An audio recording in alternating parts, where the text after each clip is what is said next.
హరే కృష్ణ మాతాజీ. హరే కృష్ణ మాతాజీ. అందరికీ తెలుగు గీత కార్యక్రమానికి స్వాగతం అండి. ఈరోజు మనం కార్యక్రమాన్ని ప్రారంభించే ముందు జగన్నాథ స్వామి ఆశీస్సులు తీసుకుని ప్రారంభిద్దాం. జై జగన్నాథ్ బలదేవ్ సుభద్రమయ్యకి జై, సుదర్శన్ భగవాన్కి జై, వామనదేవ్కి జై, परशुराम भगवान की जय, गौर निताय की जय, पंचतत्वा की जय, श्रील प्रभुपाद की जय, गुरु महाराज की जय. प्रार्थनలు. ఓం అజ్ఞానతిమిరంధస్య జ్ఞానాంజనశలాకయా చక్షురున్మిలితం येन తస్మై శ్రీగురవే నమః. నమో విష్ణుపాదాయ కృష్ణప్రేష్ఠాయ భూతలే श्रीमते भक्तिवेदांत स्वामिन्निति नामिने. नमस्ते सारस्वते देवे गौरवाणी प्रचारिणे, निर्विशेष शून्यवादी पाश्चात्य देशतारिणे. जय श्री कृष्ण चैतन्य प्रभु नित्यानंद, श्री अद्वैता गदाधर श्रीवासादि गौरभक्तवृंद. हरे कृष्णा कृष्णा कृष्णा हरे हरे, हरे राम राम राम हरे हरे. ఈరోజు మనం 9వ అధ్యాయం పరమగుహ్య జ్ఞానం నుండి ఫస్ట్ శ్లోకం చూద్దాం. శ్రీ భగవానువాచ ఇదం తుతే గుహ్యతమం ప్రవక్ష్యామ్యనసూయవే, జ్ఞానం విజ్ఞాన సహితం యజ్ఞాత్వా మోక్షసే శుభాత్. శ్రీకృష్ణ భగవానుడు పలికెను, ఓ అర్జున, నీవు నా ఎడ ఎన్నడును అసూయ కలవాడవు కానందున ఈ గుహ్యతమ జ్ఞానమును మరియు విజ్ఞానమును నీకు తెలియజేసెదను. దీనిని తెలిసిన పిమ్మట భౌతిక స్థితి వలన కలిగడి క్లేశముల నుండి నీవు ముక్తుడవు కాగలవు. ఇక్కడ ఈ చాప్టర్ పేరే చూస్తే అసలు పరమ గుహ్య జ్ఞానం అని ఉంది. అసలు గుహ్యం అంటే ఏంటంటే కాన్ఫిడెన్షియల్, సీక్రెట్ అన్నమాట. అయితే అన్నిటికంటే అయితే ఇక్కడ గుహ్యం అంటే ఏంటి, అసలు 3 రకాలు ఉందన్నమాట జ్ఞానంలోన. ఒకటి గుహ్య జ్ఞానం, గుహ్యతర జ్ఞానం, ఇంకోటేమో గుహ్యతమం అంటారు. అయితే గుహ్యం అని దేన్ని అంటారు అంటే, ఇప్పుడు మనం ఎప్పుడైతే ఏ జ్ఞానం అయితే మనం దేహం కాదు, మన ఆత్మలం అనే, అంటే ఆత్మకి శరీరానికి సంబంధించిన జ్ఞానాన్ని తెలియచేస్తుందో అలాంటి జ్ఞానం గుహ్యం అన్నమాట. అది సెకండ్ చాప్టర్ లో మనం చూసాం. సెకండ్ చాప్టర్ మొత్తం ఆత్మజ్ఞానం గురించి ఉంటుంది కదా, అది గుహ్య జ్ఞానం. రెండవది ఏంటి అంటే గుహ్యతరం. గుహ్యతరం అంటే ఏ జ్ఞానం అయితే మనకి భగవంతుని గురించి, భగవంతుని యొక్క భక్తి గురించి, భగవంతుని యొక్క శక్తుల గురించి తెలియజేస్తుందో ఆ జ్ఞానాన్ని గుహ్యతరం అంటారు. భగవంతుడి గురించి, భగవద్భక్తి గురించి, భగవంతుని యొక్క శక్తుల గురించి తెలియజేసే జ్ఞానం గుహ్యతరం అన్నమాట. అది మనం 7, 8 అధ్యాయాల్లో చూసాం. తర్వాత ఇప్పుడు లాస్ట్ది ఏంటి అంటే గుహ్యతమం. ఇది 9వ అధ్యాయం, అంటే ఈ రాజగుహ్యం కదా. దీనిలో ఏంటంటే భగవంతునికి శుద్ధ భక్తి ఎలా చేయాలి, శుద్ధ భక్తికి సంబంధించిన ఇన్ఫర్మేషన్, తర్వాత భగవంతుని యొక్క మహిమలు, వాటి గురించి తెలియజేసే జ్ఞానాన్ని గుహ్యతమం అంటారనమాట. అంటే అది పరమ గుహ్యం అన్నమాట. అది మోస్ట్ కాన్ఫిడెన్షియల్ అన్నిటికంటే. అది మనం ఈ 9వ అధ్యాయంలో చూడడం జరిగింది. అయితే మనకి ఈ జ్ఞానం అనేది గుహ్యతమం, కానీ ఈ గుహ్యతమం అంటే ఏమనుకున్నాము, శుద్ధ భక్తి గురించి తెలియజేసే జ్ఞానం. అయితే ఇది మనకి ఎలా వస్తుంది, ఓవరాల్ గా ఈ 9th శ్లోకాలో ఏం చెప్తున్నారు అంటే, అసలు మనకి ఆ జ్ఞానాన్ని, అంత పరమ గుహ్యమైనటువంటి జ్ఞానాన్ని తెలుసుకోవాలి అంటే దానికి మనకున్న క్వాలిఫికేషన్ ఏంటి, ఆ అర్హత ఏంటి, ఆ అర్హత పొందడం వల్ల మనకు వచ్చే లాభాలు ఏంటి అనే విషయాలు మనకి తెలుస్తుంది అన్నమాట. ఎలా తెలుసుకోవాలి, అసలు మనం ఆ పరమగుహ్యమైనటువంటి ఆ జ్ఞానాన్ని మనం ఎలా తెలుసుకోవాలి. అయితే ఫస్ట్ ఏంటి అంటే క్వాలిఫికేషన్ అని చెప్తున్నాను, అర్హత అని అంటున్నాను కదా. అర్హత అంటే ఇక్కడ ఈ శ్లోకంలో ఏం చెప్తున్నారంటే, మనం ఎవరి దగ్గర నుంచి పడితే వాళ్ళ దగ్గర నుంచి వినకూడదు. అంటే ఇప్పుడు భగవద్గీత మీద చాలా మంది కమెంటరీస్ రాశారు. చాలా మంది భగవద్గీత గురించి రాశారు. కాకపోతే ఏంటంటే, వాళ్ళు చాలా హైలీ ఎడ్యుకేటెడ్ పీపుల్ అయితే అవ్వచ్చు. వాళ్ళకి బాగా పెద్ద పెద్ద డిగ్రీలు, పీహెచ్‌డీలు అన్నీ చేసిన వాళ్ళైతే అయ్యుండొచ్చు. కాకపోతే ఏంటంటే, వాళ్ళకి ఆ స్పిరిట్ భగవద్గీత అని అర్థం చేసుకోవాలన్నా, భగవంతుడి గురించి అర్థం చేసుకోవాలి అన్నా, మనకి భక్తి అనే కాంపోనెంట్ కంపల్సరీ ఉండాలి. భక్తి అనేది లేకపోతే మనం ఎన్ని డిగ్రీలు చదివినా సరే, మనం భగవద్గీతని అర్థం చేసుకోలేమనమాట. అయితే ఇక్కడ ఎవరి నుంచి వినాలి? ఎవరి నుంచి వినకూడదు? అది కూడా చెప్తున్నారు. మనం ఎవరి నుంచి వినాలి అంటే, ఎవరికైతే భక్తి ఉంటుందో భగవంతుడి మీద, తర్వాత ఎవరైతే కరెక్ట్ పరంపర భక్తి ఒక్కటి ఉంటే సరిపోదండి. కరెక్ట్ పరంపరలో వచ్చిన వాళ్ళ నుంచి, భక్తుల నుంచి మనం వినాలి. వాళ్ళ పరంపర చెక్ చేయకుండా వినడం వల్ల ఏమవుతుందంటే, ఇంతకుముందు మన మాతాజీ ఒకసారి ఎగ్జాంపుల్ ఇచ్చారు గదా! మనం పాల్లో విషం కలిస్తే ఏమవుతుంది? పాలు ఎంత మంచివైనా సరే, ఎంత శ్రేష్టమైన ఫుడ్ అయినా సరే, దాంట్లో కొంచెం విషం కలిసినా సరే మొత్తం పాలన్నీ మనం తాగడానికి పనికి రాకుండా అయిపోతాయి. అదే విధంగా ఏంటంటే, మనం ఈ భక్తుల నుంచి కాకుండా అభక్తుల నుంచి వినడం వల్ల అది ఎంత మంచి జ్ఞానం అయినా సరే, వాళ్ళలో ఆ భక్తి అనేది లేదు కాబట్టి దాని ఎఫెక్ట్ మన మీద పడి మన నాశనానికి అది దారి తీస్తుందనమాట. అందుకే మనం భక్తుల నుంచి వినాలి. తర్వాత వాళ్ళు పెద్ద స్కాలర్స్ అని చెప్పేసి బాగా చదువుకున్న వాళ్ళు అన్న ఉద్దేశంతో వాళ్ళ నుంచి మనం ఎప్పుడు వినకూడదు. వినడం వల్ల అది మనకి ఏమి అర్థం కాదు సరికదా! మనకి ఉన్నది కూడా పోతుందనమాట. అది చెప్తున్నారు. అయితే దీనికి ఒక మంచి ఎగ్జాంపుల్ కూడా ఉంది. అదేంటంటే ఆహ్, హ్మ్. మనం కరెక్ట్ సోర్స్ నుంచి శ్రవణం చేయాలి. అలా శ్రవణం చేయకపోవడం వల్ల మనకి వచ్చే ఉపయోగం ఏమి ఉండదనమాట. దానికి ఎగ్జాంపుల్ ఏంటి అంటే, ఆరుగురు గోస్వాముల గురించి మనం విన్నాం కదండీ! రూప గోస్వామి, సనాతన గోస్వామి, రఘునాథ్ దాస్ గోస్వామి, రఘునాథ భట్ట గోస్వామి, గోపాల భట్ట గోస్వామి అండ్ జీవ గోస్వామి. వీళ్ళు ఆరుగురు ఉన్నారు. వీళ్ళ ఆరుగురు ఏంటంటే వాళ్ళు ఎన్నో బుక్స్ రాసారనమాట. భగవంతుడికి సంబంధించిన ఎన్నో స్క్రిప్చర్స్ వాళ్ళు రాసారు. అయితే రాసిన తర్వాత దాన్ని అందరికీ అంటే ఇప్పుడు బుక్స్ రాసినంత మాత్రాన అందరికీ తెలియదు కదా! తెలియజేయాలి అనంటే ప్రచారం చేయాలనమాట.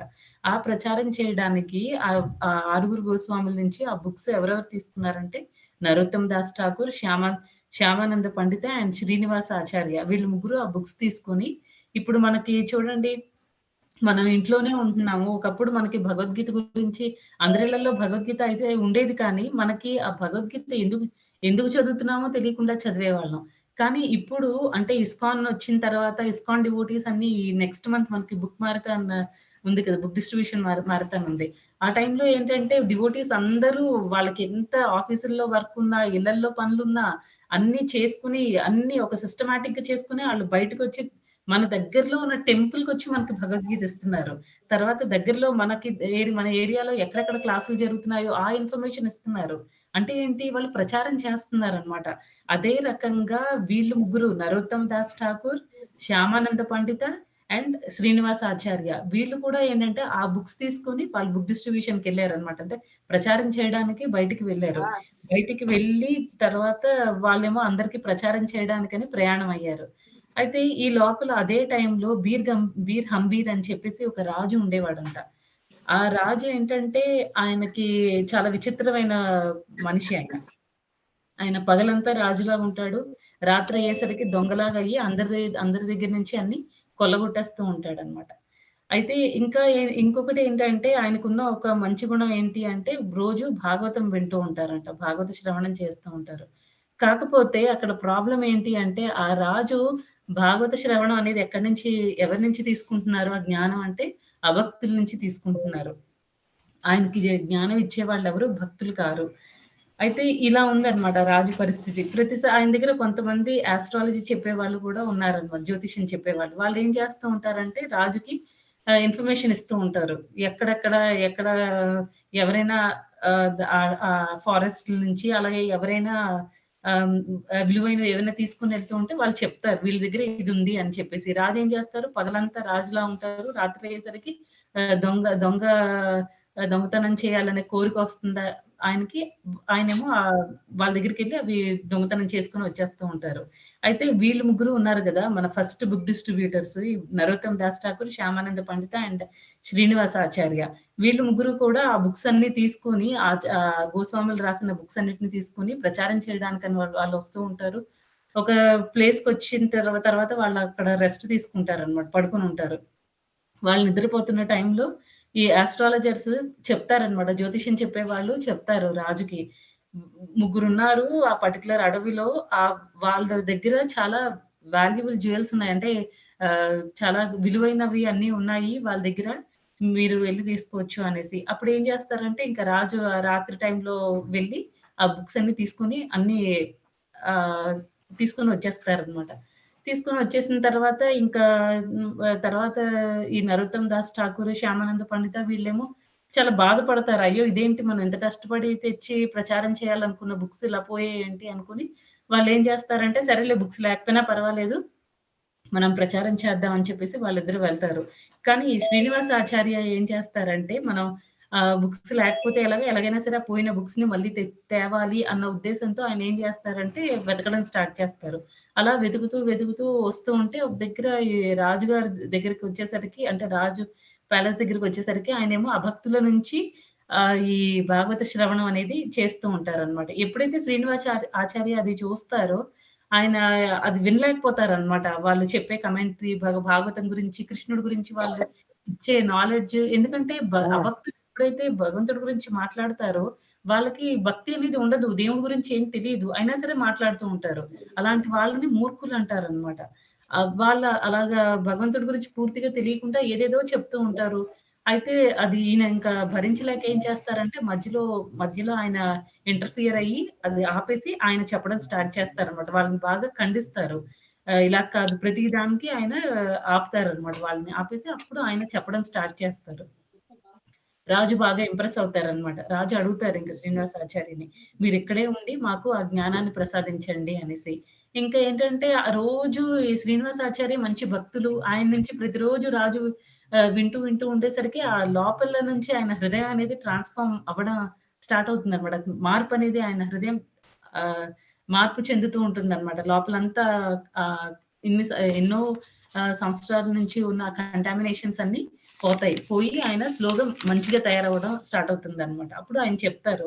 ఇలా నేను ఇంతకుముందు ఇంకా ఆయన దొంగతనాలు అవి కూడా మానేస్తారు. చెప్తారు. నేను ఇంతకుముందు పొద్దున్నంతా ఇలాగ మార్నింగ్ అంతా ఉదయం టైం అంతా నేను ఆహ్, రాజ్యపాలన చేసినా రాత్రయ్యేసరికి నేను దొంగలాగా బిహేవ్ చేసేవాడిని. ఇప్పుడు నేను కొంతమంది దగ్గర ఇలా బుక్స్ తీసుకొనొచ్చేసాను అని. అప్పుడు శ్రీనివాసాచార్యకి చూపించడం జరుగుతుంది. ఆయనేమో ఆ బుక్స్ మళ్ళీ తీసుకొని అక్కడి నుంచి ప్రచారం చేయడానికి వెళ్తారు. అంటే ఏంటి? ఇక్కడ రాజు విషయంలో జరిగిందేంటంటే, మనం ఇక్కడ అర్థం చేసుకోవాల్సిందేంటంటే, అభక్తుల నుంచి మనం ఎంత విన్నా సరే మనకి హృదయం అనేది చేంజెస్ అనేవి రావన్నమాట. అదే భక్తుల నుంచి వింటే మనకి కరెక్ట్‌గా ఆహ్, ఏంటి భగవంతుడు ఏం చెప్తున్నారు అనేది అర్థమవుతుంది. అయితే ఇక్కడ ఆహ్ మెయిన్ క్వాలిఫికేషన్ ఏముండాలి? భగవంతుడి గురించి అర్థం జేసుకోవాలంటే మనకుండే అర్హత ఏంటి అంటే, మనకి అసూయ అనేది ఉండకూడదు. అది చాలా ఇంపార్టెంట్. అసూయ ఉంది అంటే మనం ఆహ్, అందుకే కదా! ఈ బాగా చదువుకున్న వాళ్ళైనా సరే భగవంతుడి గురించి ఎందుకు చెప్పలేరు అంటే, వాళ్ళకి భగవంతుడి పట్ల అసూయ ఉంటుంది. నేనే గ్రేట్. నేను చెప్పిందే కరెక్ట్. అనే ఆ ఇంటెన్షన్‌తో మనం ఉంటే అవతల వాళ్ళ గొప్పతనం అనేది మనం అర్థం చేసుకోలేము. ఎప్పుడైతే మనం అది రిమూవ్ చేసేస్తామో, అప్పుడు మనకి అవతల వాళ్ళ గురించి ఎప్పుడైతే మనకి అసూయ అనేది ఉండదో, అప్పుడు మనం భగవంతుడి గురించి అర్థం చేసుకోగలుగుతాం అన్నమాట. ఇది తర్వాత రెండోదేంటి అంటే, మనకి నమ్మకం, విశ్వాసం అనేది చాలా చాలా ఇంపార్టెంట్. ఇప్పుడు మనకి ప్రాబ్లమ్స్ రాగానే మనం భగవంతుడు లేడు అనుకున్న దాన్ని బదులు భగవంతుడు ఆహ్, చెప్తారు కదా! భగవద్గీతలో నమే భక్త ప్రణశ్యతి అని. ఆ ఒక్క స్టేట్‌మెంట్ మనం కరెక్ట్‌గా మనసులో పెట్టుకోగలిగితే భగవంతుడి మీద మనకెప్పుడు నమ్మకం అటు ఇటు అవ్వదన్నమాట. ఎందుకంటే ఒక మంచి మనిషి ఇచ్చిన మాట ఎప్పుడూ నిలబెట్టుకోవడానికి ట్రై చేస్తారు. అలాంటిది భగవంతుడు శ్రీకృష్ణ పరమాత్మ దేవాది దేవుడు. దేవుళ్ళందరికీ దేవుడాయన. అలాంటి శ్రీకృష్ణ పరమాత్మ అబద్ధం ఎందుకు చెప్తారు? మనం ఆ ఒక్క స్టేట్‌మెంట్‌ని గుర్తుపెట్టుకుంటే చాలు. మనం కరెక్ట్‌గా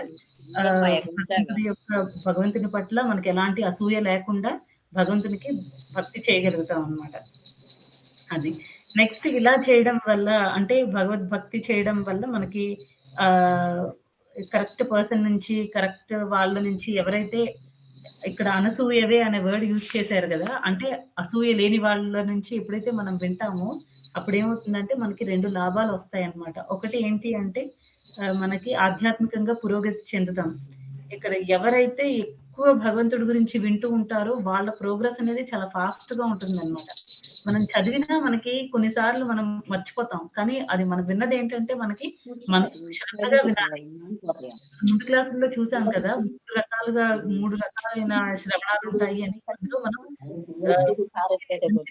శ్రేష్టమైనది ఎంచుకోవాలన్నమాట. మనం వినాలి, అది మన మనసులో హత్తుకోవాలి. తర్వాత దాన్ని మన జీవితంలో ఇంప్లిమెంట్ చేయగలగాలన్నమాట. ఎప్పుడైతే మనం అలా చేస్తామో అప్పుడు మనకి ఆధ్యాత్మికంగా మనం పురోగతి చెందడానికి అవకాశం ఉంటుంది. తర్వాత దాని ప్రాసెస్ ఏంటి? అయితే ఆధ్యాత్మికంగా ఎలా పురోగతి చెందుతాము అంటే, అసలు మామూలుగానే ఈ మామూలు చదువులైతే అవి మామూలు చదువులకి, తర్వాత ఈ ఆధ్యాత్మిక జ్ఞానానికి ఎంతో తేడా ఉందన్నమాట. ఈ భౌతిక ప్రపంచానికి సంబంధించిన జ్ఞానానికి, ఆధ్యాత్మిక ప్రపంచానికి సంబంధించిన జ్ఞానానికి చాలా తేడా ఉంటుంది. ఎందుకంటే ఈ ఆధ్యాత్మిక జ్ఞానం అనేది డైరెక్ట్‌గా భగవంతుడికి సంబంధించింది. కాబట్టి అది చాలా శక్తివంతమైనదన్నమాట.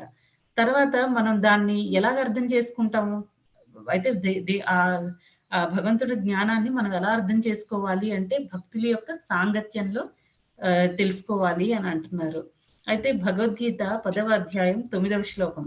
మచ్చిత్తా మద్గత ప్రాణ బోధయంతః పరస్పరం కథయంతశ్చ మాం నిత్యం తుష్యంతి చ రమంతి చ.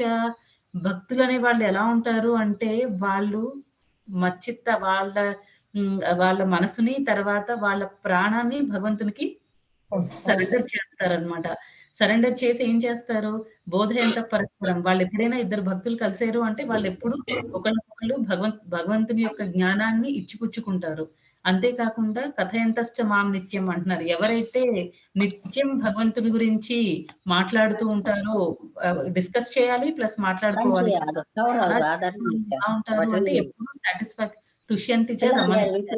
ఆనందంగా ఉంటారు, చాలా సంతృప్తిగా ఉంటారు అని భగవద్గీత 10వ అధ్యాయం 9వ శ్లోకం చెప్తుందన్నమాట. ఆ భగవంతుని యొక్క భక్తులు ఎలా ఉంటారు అంటే వాళ్ళు కలిసినప్పుడు ఏదో ఒకటి కాకుండా భగవంతుని గురించి అలా మాట్లాడుకోవడం వల్ల, అలాంటి భక్తుల యొక్క సాంగత్యం మనం తీసుకోవడం వల్ల, సాంగత్యం అంటే ఏంటి? మనం వాళ్ళతో కలిసి యాత్రలకు వెళ్ళడం, లేకపోతే కలిసి తిరగడం అది కాదు. దాన్ని అసోసియేషన్ అనరు. దాన్ని సాంగత్యం అనరనమాట. వాళ్ళు చెప్పిన ఇన్‌స్ట్రక్షన్స్‌ని మనం యాస్ ఇట్ ఈస్‌గా మన లైఫ్‌లో పాటించగలగాలి. ఎప్పుడైతే పాటిస్తామో దాన్ని అసోసియేషన్ అంటారు. అలా ఎప్పుడైతే మనం చేస్తామో దానివల్ల ఏమవుతుందంటే భగవంతుడు కూడా మనం ఎంత సిన్సియర్‌గా ట్రై చేస్తున్నాము, తర్వాత మనం ఎంత ఆ భక్తుల యొక్క సాంగత్యం తీసుకొని మనలో బలమైన కోరిక అనేది ఉండాలన్నమాట. నేను ఎలాగైనా సరే ఎలాంటి పరిస్థితుల్లో అయినా సరే నేను భగవంతుడికి సేవ చేయాలి. నా వల్ల ఈ జ్ఞానం ఏదైతే నేను పొందుతున్నానో అది నా దగ్గర ఉంచుకోకుండా నేను వేరే వాళ్ళకి మనం ఉద్ధరించాలన్నమాట. ఎంతో కొంత మనం సాయం చేయాలి. ఎప్పుడైతే మనకు అలాంటి మెంటాలిటీ ఉంటుందో అప్పుడు ఆ భగవంతుని యొక్క జ్ఞానాన్ని చాలా డిస్టర్బెన్స్ వస్తుంది మాతాజీ, కొంచెం మ్యూట్ చేయమనండి. ఓకే. మాతాజీస్ ఎవరైనా ఓకే. ఇప్పుడు ఎలా ఉంది మాతాజీ? బెల్ సౌండ్ వస్తుంది మాతాజీ. ఇంకా సౌండ్స్ వస్తున్నాయి.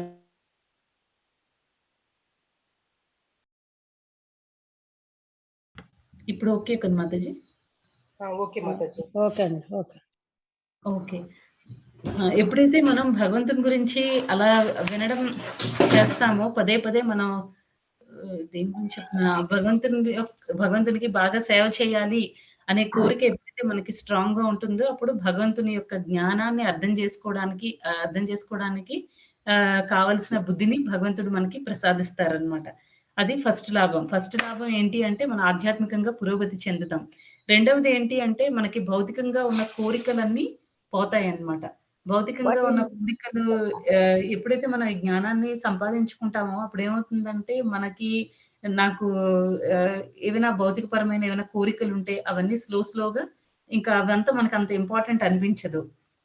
మనం తర్వాత అత్యాస పడం అనమాట. నాకు ఇది కావాలి, అది కావాలి అని చెప్పేసి మనం ఈ భౌతికంగా ఉన్నటువంటి కోరికల నుంచి మనం విముక్తిని పొందుతాం అనమాట.